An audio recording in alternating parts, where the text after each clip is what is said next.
시편 죄송한데 주보가 좀 잘못 나온 것 같은데요.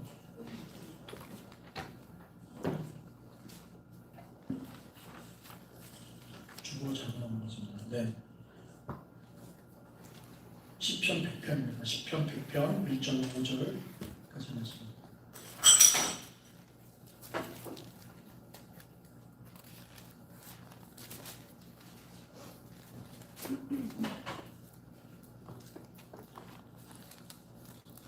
시편 100편 1.5절까지 말씀.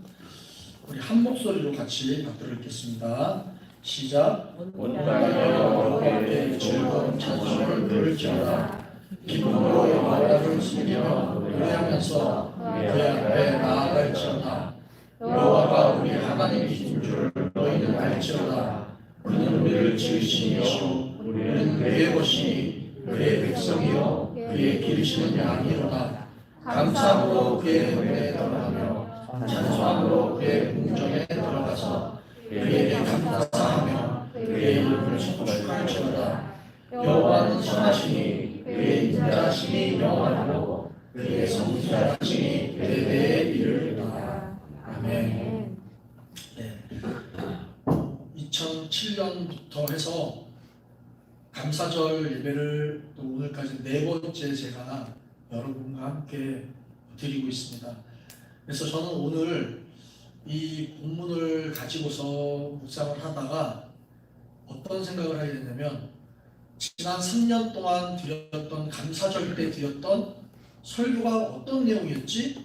라고 궁금해지더라고요. 저도 다 기억 못하잖아요. 설교했던 내용을 어떻게 다 기억합니까? 그러나 감사절에 대한 이때가 될 때마다요, 참 곤란해요. 본문은 거의 이렇게 여러 본문이 아니라 이렇게 정해져 있는 본문이 주로 많잖아요. 그리고 거기서 새롭게 또 설교를 하려니까 굉장히 겹칠 수도 있고 또 고민이 되더라고요. 그런데 제가 이 시편 100편 1절로 5절 말씀을 묵상을 하면서 지난 3년 동안 우리가 함께 이 추수감사절 때 드렸던 말씀들을 정리해 보면서 또 새롭게 이 말씀들 안에 우리에게 주시는 메시지를 다시 한번 또 주신 말씀을 나누는 그런 시간들로 가져보려고 합니다. 그래서 감사절에 대한 세 가지 의미를 한번 생각해 보았으면 좋겠습니다. 첫째는 무엇을 감사해야 하나라는 거죠. 무엇을 감사해야 하나. 2007년에는 여러분과 나누었던 추수감사절의 말씀이 이런 말씀이었습니다. 어떤 내용이었냐면 미국과 캐나다의 그 추수감사절에 대한 역사를 제가 설명을 하면서 이에 비추어 한국에서도 감사절이 있었다라는 거예요. 그런데 미국 선교사님들이 한국에 복음을 가지고 들어오면서 이제 그러한 한국의 감사절을 무시하고 미국식으로 추수감사절이 마치 기독교의 어떤 감사절인 것처럼 우리 한국에도 적용을 하면서 함께 추수감사절 예배를 이제 드리기 시작된 경위에 대해서 말씀을 드렸어요. 그래서 11월 셋째 주에 드렸다는 것이죠. 한국교회 감사절을 세운 사람이 있었어요. 그분이 바로 한국 최초의 그 7인 중에 한 분이었던 서경조 목사님이었어요. 이분은요 1904년에 그 조선 예수교 공의회에서 이제 합동 그 의회에서 이분이 앞에 나와서 이제 그 발언권을 얻어서 그 이야기를 하게 됩니다. 그때 어떤 이야기를 하게 되냐면 감사절을 제정을 해야 된다. 이게 이제 미국 선교사님들이 세우기 전의 이야기예요. 감사절을 이제 제정을 해야 된다라고 하면서 그해부터 온 전국에 있는 교회들이 감사절을 드리게 됐어요. 그런데 그 감사절을 드리게 된 것에 대한 목적이 있었어요. 무엇으로 감사를 드려야 하는 것에 대한 목적이 있었습니다. 그래서 우리 목양교회는요, 우리의 것을 찾자는 취지를 가지고 그 다음해인 2008년부터 11월 셋째 주가 아닌 11월 첫째 주, 일단 상징적으로 날짜를 우리의 것으로 찾아가면서 추수감사절 예배를 이렇게 드리게 됐습니다. 그런데 날짜는 옮겼지만 중요한 건 뭐냐면 우리가 무엇으로 감사를 드려야 하는가. 하는 것이죠. 자, 그러면 제가 이 감사절 역사를 드리면서 이 반복해서 말씀을 드리려고 하는 것이 아니라 그냥 이걸 다시 한번 말씀을 드리려고 하는 것이 아니라 감사절에 우리가 무엇으로 감사를 드려야 하는가. 오늘 본문의 내용에 보면은요 4절 말씀 한번 보시기 바랍니다. 4절 말씀에 이렇게 말합니다. 감사함으로 그의 문에 들어가며 찬송함으로 그의 궁전에 들어가서 그에게 감사하며 그의 이름을 송축할지어다. 자, 서경조 목사님께서 감사절을 드리자고 했을 때 그 이유는 무엇이었냐면 한국의 복음이 전파되는 것을 보면서 이제 전국적으로 강력하게 이 복음을 전해지는데 이게 전문적인 사람들이 아니라 중국에서 보따리 장사하는 사람들이요 복음을 받게 돼서 그 중국어로 된 거를 한글로 적어가지고 한국어로 쪽복음이요 막 이렇게 조그맣게 쪽복음을 적어갖고 그걸 가지고 다니면서 보따리를 갖고 메고 다니면서 전국을 다니면서 사람들이 예수를 전하고 다녔는데 그것을 듣고서 믿는 사람들이 전국적으로 확산되었다는 거예요. 놀라운 역사였죠. 그거를 보면서 하나님께서 이 땅을 축복해 주셔서 정말로 복음이 전국적으로 이렇게 전파되는 것에 우리가 어찌 감사하지 않을 수 없을까라는 그 구원의 감격하에 우리가 함께 이 감사절을 가지고 주님께 우리가 올려드리자. 그러한 날이 있어야 된다. 마치 이 이스라엘 백성들이 애국에서 나와서 첫 곡식으로 하나님께 감사를 드릴 때 구원의 은혜를 가졌듯이 바로 그러한 영적인 맥락에서 소경조 목사님께서 그렇게 이 한국 교회를 향하여 말씀을 드렸다. 자, 그러면 오늘 우리는 무슨 감사로 주님의 문에 들어가며 어떤 찬송으로 주의 궁전에 들어가서 주께 감사하고 이름을 송축할까 하는 것입니다. 서경조 목사가 감사한 이유들처럼 많은 교회들을 통해서 구원을 이루게 하신 것을 우리도 감사할 수 있죠. 한국 교회가 어찌 보면요, 이제 굉장히 많이 확산됐잖아요. 교회를 모르는 사람이 없잖아요. 그리고 약 한 30년 전만 해도요. 제가 대학 신학을 공부한 30년 전만 해도요. 한국 기독교 신학의 수준은요. 굉장히 아주 수준이 많았어요. 근데 30년이 지나고 난 지금은요. 세계 최고의 석학들과 어깨를 나눌 수 있는 만큼의 석학들이 한국 교계에 있어요. 그만큼 수준이 올라갔습니다. 뿐만 아니라 한국 교회 안에 있는 성도들의 신앙적 이 지식의 수준도 상당히 올라갔습니다. 삶의 수준은 잘 모르겠어요. 그러나 신앙적 어떤 지식의 수준은 상당히 올라갔습니다. 웬만한 것 갖고서 은혜 받지 않아요. 웬만큼 해가지고는요 감동받지 않습니다. 그만큼 수준이 높아진 것을 보게 됩니다. 자, 그러나 우리가 오늘날의 이 교회들의 분위기를 봐서 막 부흥이 서경조 목사가 그때 있었던 그 한국 교회의 어떤 상황들과 함께 우리도 그렇게 할 수 있는 상황은 아닌 것 같아요. 오늘날 보면 우리 적용될 만한 것은 아닌 것 같습니다. 오히려 많은 영혼들이 교회를 떠나지 않기를 소망하면서 주님 감사해요. 그래도 그나마 교회가 무너지지 않고 버텨줘서 감사해요. 라고 할 만한 시대에 있지 않습니까? 라는 거죠. 그렇다면 우리는 무슨 감사를 가지고 주님께 나와야 할까? 여러분, 우리의 현실을 좀 보시기 바랍니다. 삶이요, 녹록하지가 않아요. 정말. 너무나 살기 어려운 시대에 있습니다. 제가 말하는 것은요, 경제적인 것을 말하는 게 아니에요. 우리가 갖고 있는 이 정신적인 것과 이 문화적인 이 모든 총체적인 것이요, 예전보다도요, 더 아름답지가 못해요. 우리 정말 라떼는 이런 이야기를 하는 이유가요, 그땐 좋았다는 거예요. 어쨌든 간에. 그죠? 믿음을 온전히 지키기가요, 사실상 더 어렵습니다. 예전에는요, 강대상에서 목사님이 소리치면서 복종하고 순종하고 충성하고 여러분 가진 거 다 갖고 와라 해도요 무작정 그냥 믿고서 그렇게 했던 순종했던 때가 있었어요. 지금은 그럴 수도 없어요. 왜? 아니까. 그렇게 하면 안 된다는 거 아니까 그렇게 하지도 않아요. 하라 그래도 안 해요. 예. 그리고 또 뭡니까? 현실이 그것을 받쳐주지 못하고 있다는 겁니다. 여러분 요즘에 트로트가 유행이죠. 얼마 전에 트로트의 대부인 나훈아 선생님께서 그 콘서트를 한 번 했습니다. 여러분 보신 분? 솔직히 말하면 저도 봤어요. 너무나 아주 대단하더라고요. 굉장한 분이에요. 근데 그분께서 그날 나훈아 씨가 거기서 신곡을 하나 발표를 했어요. 그죠? 테스형. 저는 테스형이 뭘까 그랬는데 집사님들이 소크라테스라고 얘기하더라고요. 그래서 그때 알았는데 그리고서 가사를 제가 봤는데요.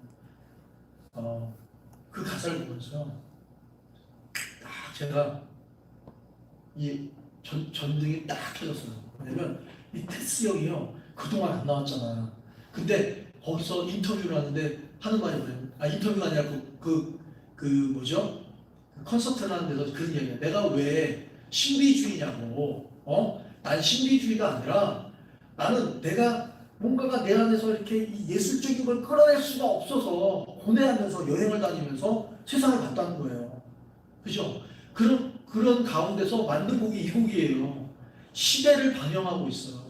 한국의 이 정서를 반영하고 있고 시대의 어떤 문화와 사람들의 정서들을 반영하고 있는 내용이 아닌가라는 생각이 들더라고요. 저는 이걸 보고 그렇구나.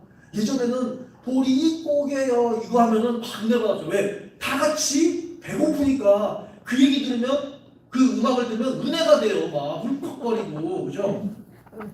그랬는데 지금은 배고픈 거는 옛날 분들이 그 시절을 그리워하면서 그랬구나 이거지만 지금 젊은 애들은 그거 듣고서 그냥 노래가 좋아서 할 뿐이지 뭐 정동원이 보릿고개를 어떻게 알아요. 그냥 노래를 잘하는 거지.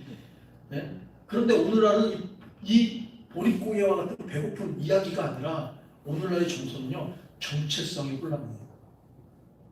정체성의 혼란이에요. 그리고 이 미래의 불확실성에 대한 아주 그 말로 표현할 수 없는 정신적인 불안감이에요. 두려움이에요. 그게 꽉 이 시대적인 이 사회 속에 팽배하게 자리 잡고 있다는 거예요. 이게 사회적인 어찌 보면 집단적 병적인 그런 모습까지도 흘러가고 있는 걸 보게 된다는 것이죠. 이것은 굉장히 개인적이면서도 사회적인 현상이고 집단적인 병적인 현상으로 보이기까지 한다는 것입니다. 테스형. 세상은 왜 이래? 왜 이렇게 힘들어? 그러잖아요? 테스형. 소크라테스형. 사람은 또 왜 이래? 너 자신을 알라며 툭 뱉고 간 말을 내가 어찌 알겠어? 난 모르겠어. 테스형. 모른다는 거예요. 네 자신을 알라고. 내 자신이 뭔지를 모르는 거야. 내가 인생을 50, 60을 살아왔는데도 아직 나를 모르는 거야. 예? 왜요? 지금 나훈아 씨가 몇 살이에요? 70이 넘었잖아요. 그죠? 거의 저희 아버지 연세랑 비슷할걸요? 조금 나이가 적나? 74세. 그러니까요. 그 연세에 3시간을 서서 그냥 콘서트 한다는 건 대단하잖아요. 그런데 중요한 건 뭐냐면 그 가사의 내용이요. 나도 아직 테스형 모르겠다는 거예요, 인생을. 여러분 그러지 않습니까? 테스형 아프다 세상이 눈물 많은 나에게 테스형 소크라테스형 세월은 또 왜 저래? 먼저 가본 저 세상 어떤가요? 테스형 가보니 천국은 있던가요? 테스형 뭐예요? 미래에 대한 불확실성 두려운 거예요. 불안한 거예요. 그 나이가 되도록 아직 모르겠다는 거예요. 배고픔의 문제가 아니에요. 여러분 배고파갖고 먹을 게 없어갖고 고통스럽습니까? 그 문제는 아니에요. 불편함의 문제일 수는 있지만, 그죠? 이제는 그런 문제가 아니라 우리가 살아가고 있는 삶의 구조 속에서요, 중요한 건 나를 찾지 못하는 거예요. 그리고 미래에 대한 두려움이 있는 거예요. 나를 찾지 못하고 미래에 대한 두려움이 있는데 어떻게 우리가 살면서 정상적으로 살아갈 수 있습니까? 못 살아가는 거예요. 거기에 감사가 있겠어요?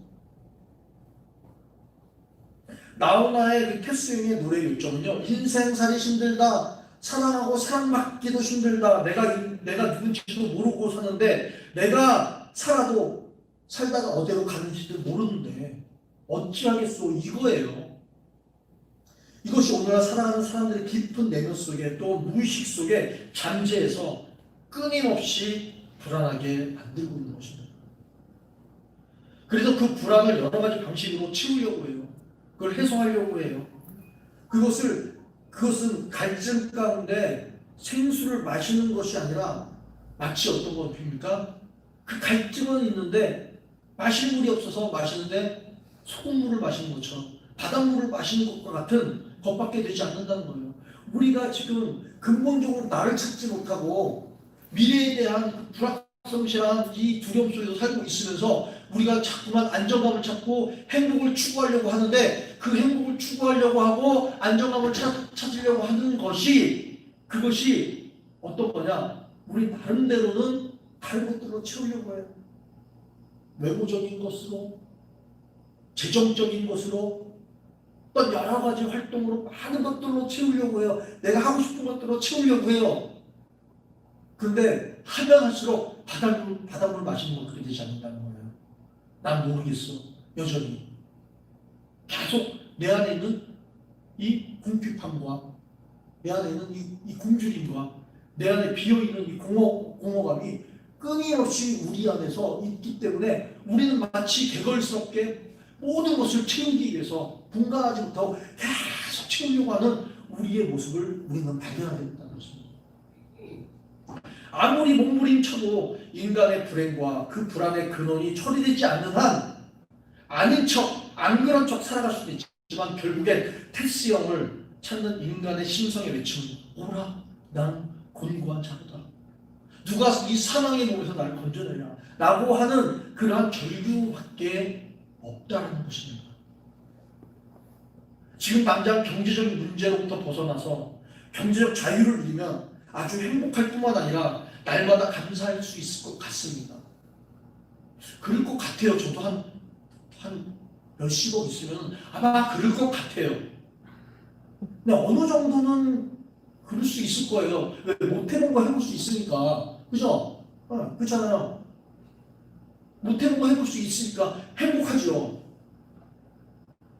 그런데 경제적 자유를 얻게 되는 그 순간부터 내가 오히려 벗어나고 싶었던 삶 속에서 그동안 연결되어 왔던, 함께 힘들어했던, 함께 관계 맺어졌던 사람들과의 그 관계가 끊어지게 됩니다. 갑자기 내가 변화가 되면요, 그 문제가 해결되면요, 내가 오히려 자유로울 것 같은데요, 오히려 내가 함께 그동안 어렵게 살면서 맺어왔던 끈끈한 그 사람들과의 관계가 끊어지게 돼요. 마치 내가 그 사람들에게 돈이 있으면 뭐 도와도 주고 뭐도 해주고 다 해주고 싶죠. 그렇게 해주고 싶은데 중요한 거는 다 해줬는데요, 중요한 건 감사한 걸 몰라요. 섭섭해해요. 그리고 난 해주고도 서운한 거야. 난 이렇게 했는데. 이런 관계가 형성이 된다니까요.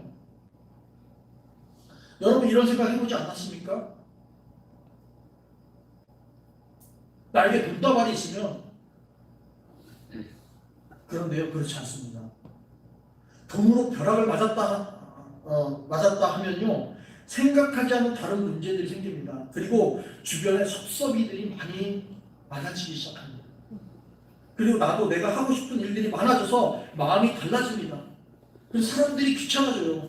그리고 다른 주변에 챙기고 싶은 그런 사람들이 많이 있지만 사실상 그게 그렇게 호락호락 되지 않습니다. 경제적으로 힘들었을 때 생각했던 대로 내 마음대로 되지 않아요. 그래서 새로운 마음을 먹습니다. 경제적 자유를 누리는 또 다른 무리들과 이제 레벨을 맞춰서 내가 그쪽으로 옮겨가야겠다. 이사를 가야겠다. 라는 마음으로 그쪽 세상의 레벨로 들어가려고 해요. 그런데요, 그렇게 되면 뭐 좀 나아질까요? 더 편할까요? 그렇지 않습니다. 더 강력하고 더 경쟁력 있는 그런 소굴로 들어가야 되는 것입니다. 출신 따지고 학력 따지고요, 능력 따지고. 여러분 주머니에 50억이 있어요? 내가 여기 이 강북에 있는 데서 이제 못 살겠어. 나는 이제 강남에 어디 그냥 딱 이름만 되는 아파트로 갈래. 딱 가잖아요. 그럼 거기서는요, 판검사, 의사 뭐 쫙 있어요. 동대문에서 어떤 일을 하다가 돈 많이 벌었어. 그런 사람 들어가면요, 말도 안 건데요. 취급도 안 되는 거예요. 거기서 그런 되는 거예요. 레벨 따진다는 거예요. 출신이 어딘지, 뭐가 어딘지. 결국에 뭐예요? 그런 곳에 있다 하더라도 철저하게 외로워지는 거예요. 자기 자신을 찾지 못하니까. 그 물질이 자기가 아니잖아요. 자기 자신이 아니에요. 그렇기 때문에 자기를 찾지 못하고 살아가는 겁니다. 철저하게 결국 외톨이와 같은 상황에 빠지게 됩니다. 예전으로 돌아가지도 못해요. 새로운 세상에서 또 내가 원하는 대로의 그러한 삶을 살아가지 못한다는 거예요. 인간은 그래요. 경제적 자유가 있기 때문에 뭐든지 할 수 있을 것 같지만, 그렇다고 함께 마음을 같이 해주고 함께 기뻐해주고 함께 즐거워해주고 함께 축복해주고 함께 누려줄 사람이 없으면 그것들을 다 할 수 있다 하더라도요, 아무런 행복과 기쁨이 없습니다. 즐겁지 않아요. 행복할 것 같은데 행복하지 않아요. 그래서 다 가졌어도 사실은 다 가진 것이 아닙니다. 마치 다이아몬드가 쌓여있는 무인도에 혼자 있다고 생각하시면 돼요. 제가 그 생각을 해봤거든요. 다이아몬드가 뭐가 필요해요? 거기서 사과 하나만 못하는 거예요. 그죠? 거기에 오색 보석으로 다 깔려있는 그런 곳에 있다고 해보세요. 그게 뭐가 필요해요? 거기서는요, 돌 하나가 더 비싼 거예요.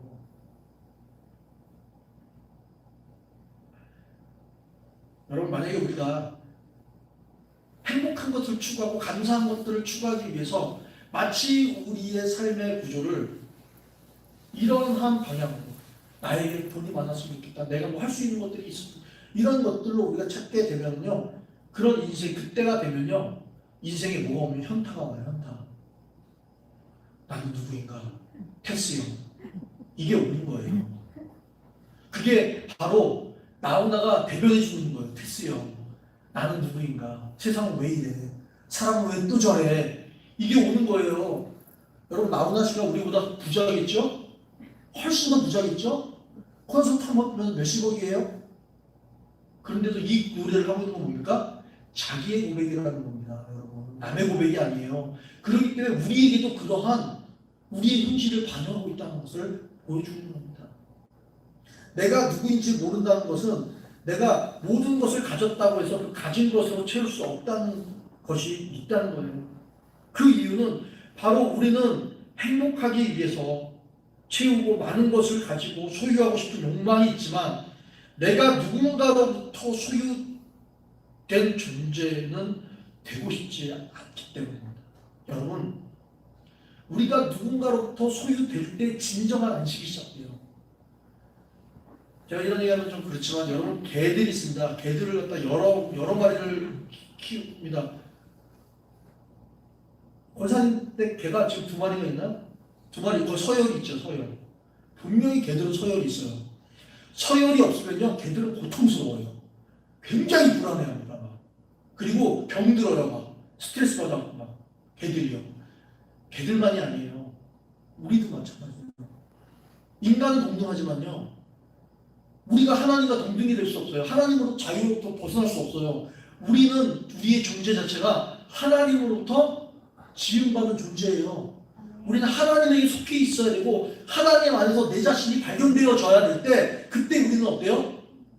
다른 어떠한 것으로가 아니라 하나님으로부터 우리는 안정감을 가질 수 있고, 만족을 가질 수 있고, 위로를 받을 수 있고, 우리가 기쁨과 감사의 그런 고백들이 나올 수 있는 것입니다. 진정한 거예요. 본문 3절 읽어볼까요?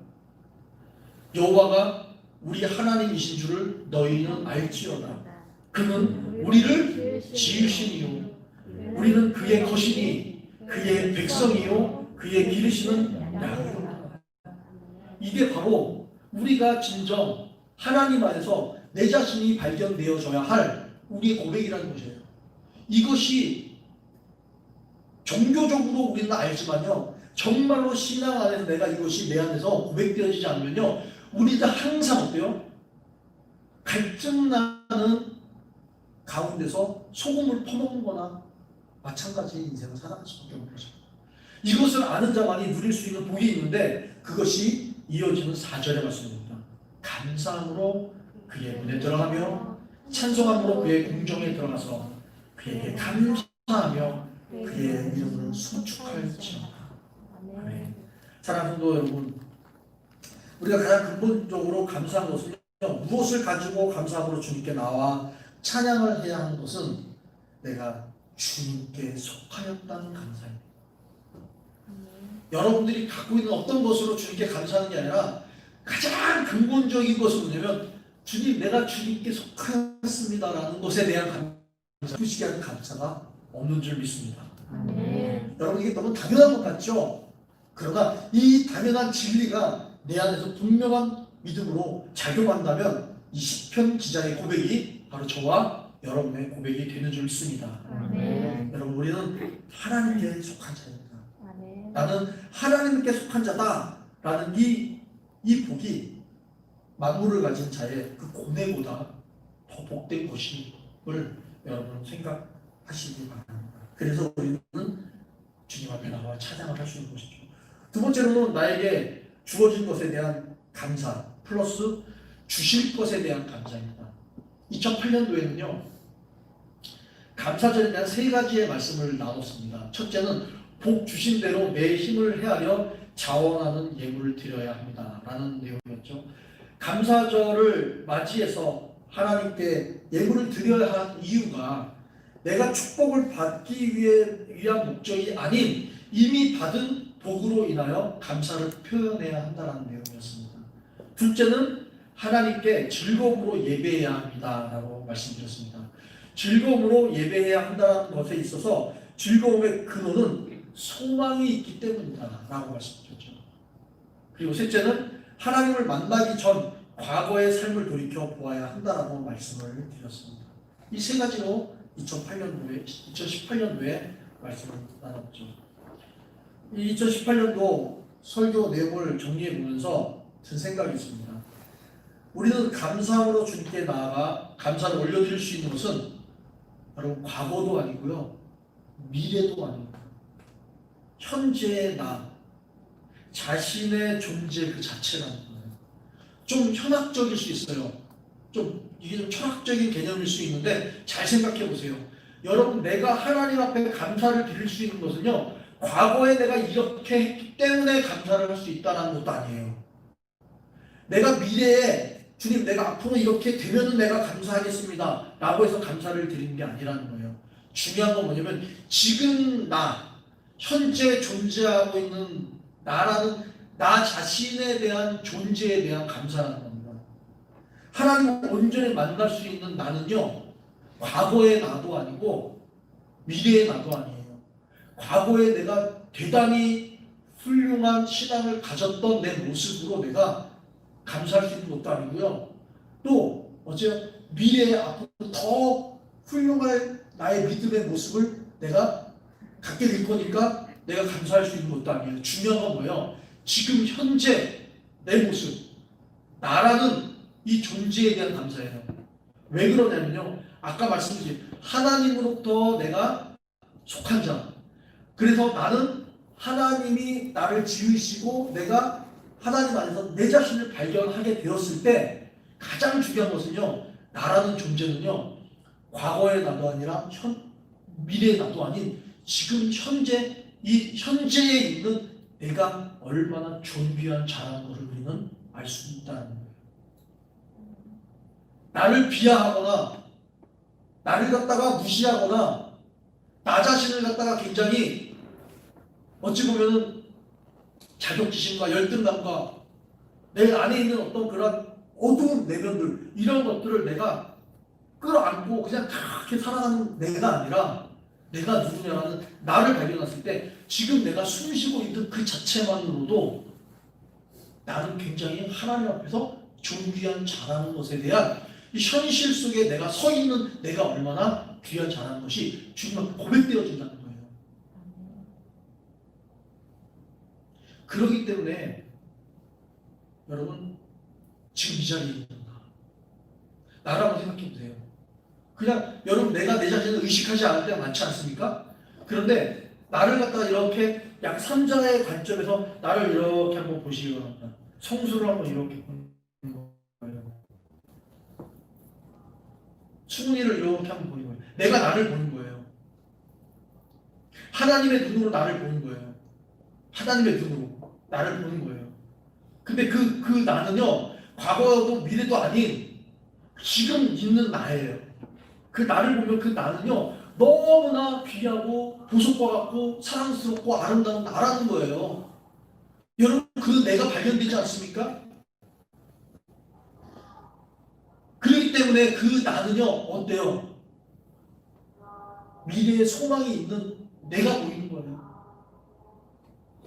나를 보지 못하고요, 미래를 볼 수가 없어요. 현재 내가 존재 있는 나를 보지 않고서는요, 소망을 가질 수가 없어요. 나를 보아야 된다는 거예요. 그리고 그 과거의 나를 돌이켜보는 것은요, 어찌 보면은 과거에 살아왔던 나의 업적이나 내 모습이 아니라 여러분 우리가 그 과거라는 것은요, 내가 자라왔던 어떤 그 과거가 아닌 어찌 보면 그런 타임라인이 아닌 과거의 나는 어떤 나예요? 죽을 수밖에 없었던 나라는 거예요. 죽을 수밖에 없었던 나. 하나님을 몰랐던 나. 하나님에게 속해 있지 않았던 나. 그런 나를 돌이켜보라는 겁니다. 하나님께 속해 있지 않은 나는 늘 어때요?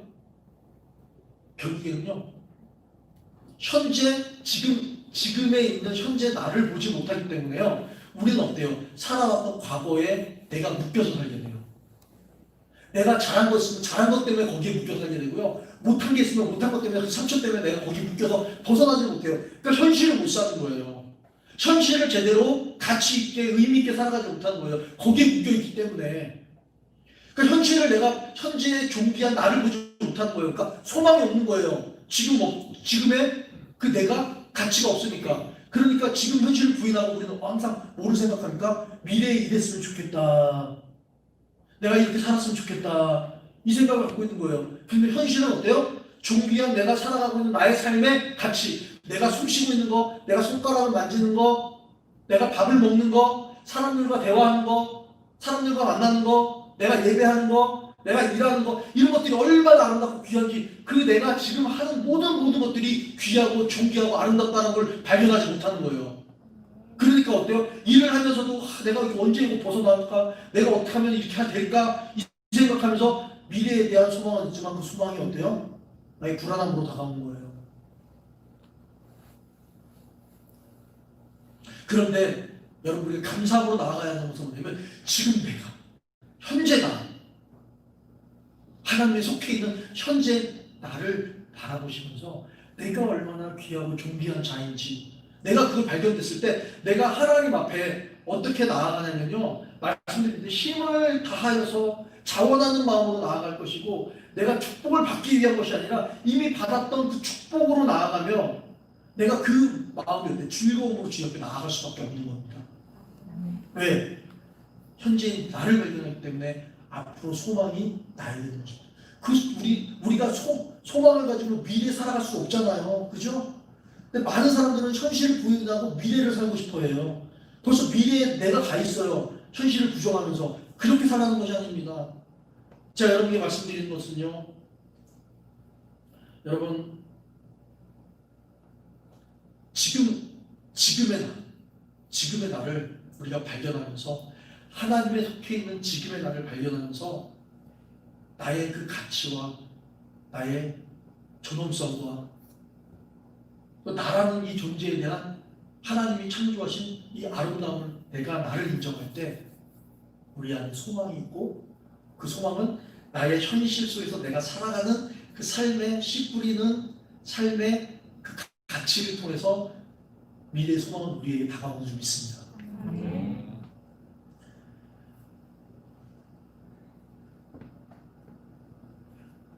말씀을 준비를 했는데요. 되게 많이 준비를 했네요. 이제 생략하도록 하겠습니다. 세 번째로 2019년 작년 추수감사절 때 설교했던 내용을 통해서 나왔던 말씀은 내가 드리는 감사는 무엇인가? 라는 그러한 또 제목이었습니다. 내용이었습니다.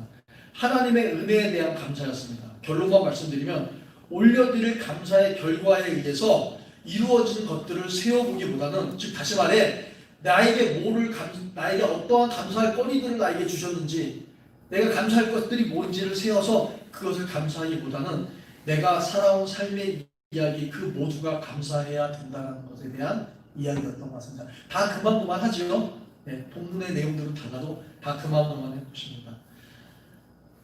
복양의 우리 믿음의 식구 여러분, 2020년 여러분들께서 살아온 한 해는 무엇을 해결해 주셨기 때문에 무엇이 이루어졌기 때문에 감사했다면 사실 그 감사는 사실 몇 개 안 될 겁니다. 세워보세요. 10개는 되겠어요?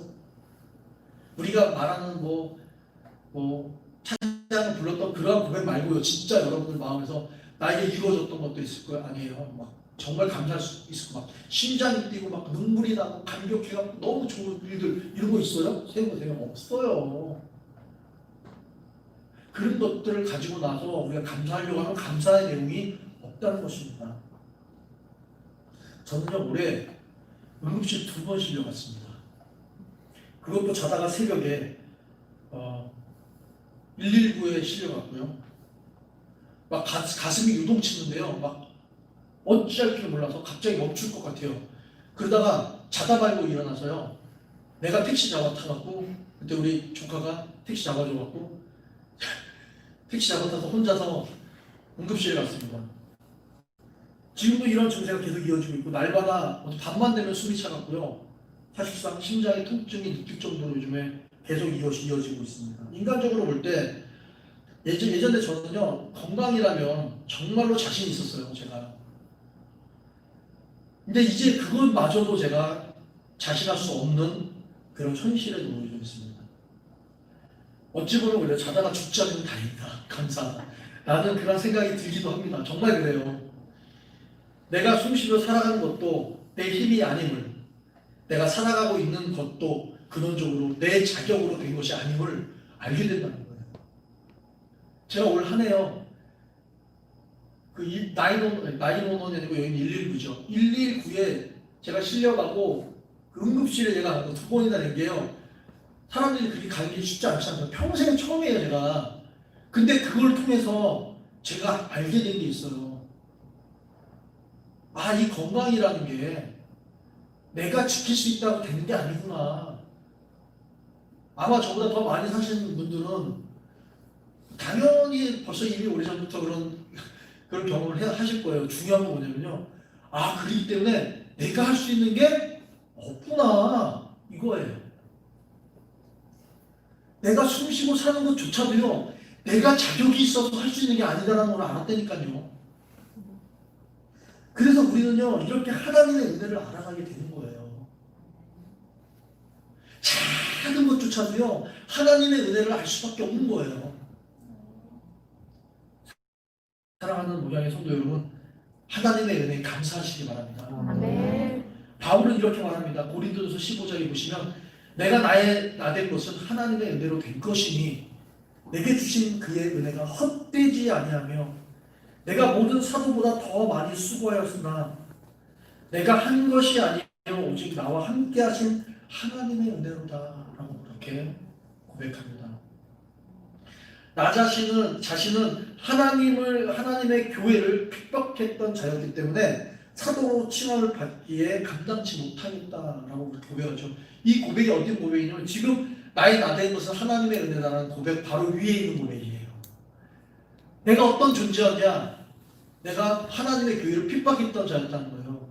사도로 칭함으로 내가 그 칭함을 받는 것을 감당치 못한다, 자격이 없다라는 거예요. 그런데 그러한 내가, 그 자격 없는 내가 주님의 은혜로 인하여 내가 사도 칭함을 받았다라는 것, 그래서 더 수고하고 했다는 것, 그 수고함이 내가 잘나서 자격이 있어서 할 수 있어서가 아니라 그것조차도 하나님의 은혜였다라고 합니다. 하나님의 은혜가 세상이 줄 수 있는 것이 아닌 하나님의 은혜로만 가능한 것입니다. 하나님의 은혜가 아니면 나는 어떤 삶을 살고 있을까요? 여러분 한번 생각해 보시기 바랍니다. 하나님의 은혜가 아니었으면 여러분들은 지금 어떤 삶을 살고 있었을까요? 지난주 김동일 목사님께서 설교 말씀을 전하시면서 서두에 말씀하시기를 나는 목사가 된 것이 가장 행복하고 가장 영광스럽다는 말 여러분 기억나시죠?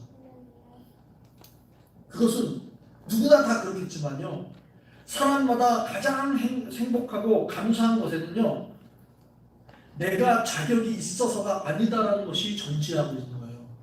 김동일 목사님이 제가요 목사가 됐는데요, 그것이 내 인생에서 가장 행복한 거예요 라고 말하는 것은 뭐예요? 나는 자격이 원래 없었습니다라는 것이 깔려 있는 거예요. 제가 어렸을 때 전에도 한번 말씀드린 적이 있습니다. 저희 아버님이 늘 기도해요. 우리 성수는 교회밥 먹게 해주십시오. 저는 그 소리가 제일 듣기 싫었어요. 정말로 치가 떨리기 싫었어요. 지금 교회밥 먹고 있잖아요. 근데 정말 그 소리가 싫었어요. 너무너무 싫었어요. 제가 아버지한테 대놓고 얘기했습니다. 제발 좀 그만하시라고. 내가 목사 될 바에 나 혀 깨물고 죽겠다고까지 얘기했었거든요. 저는 그런 자격이 없는 사람이에요. 정말로 저는 그런 자격이 없는 사람입니다. 그런데요, 주님께서 저를 이 자리에 세우셨어요. 그래서 저는 사실상 늘 두렵고 떨립니다. 하나님의 말씀을요, 그래서 가감할 수가 없고요. 어찌 보면요, 좋은 소리 하고 싶은데 좋은 소리가 안 나와요. 왜? 행복하게 해주고 귀에 사탕 발리는 소리 같은 거, 그런 얘기 하면은 좋겠는데, 인기도 많겠는데, 그런 말을 못 하겠는 거예요, 저는요. 왜요? 성경에 그렇게 안 써있기 때문에.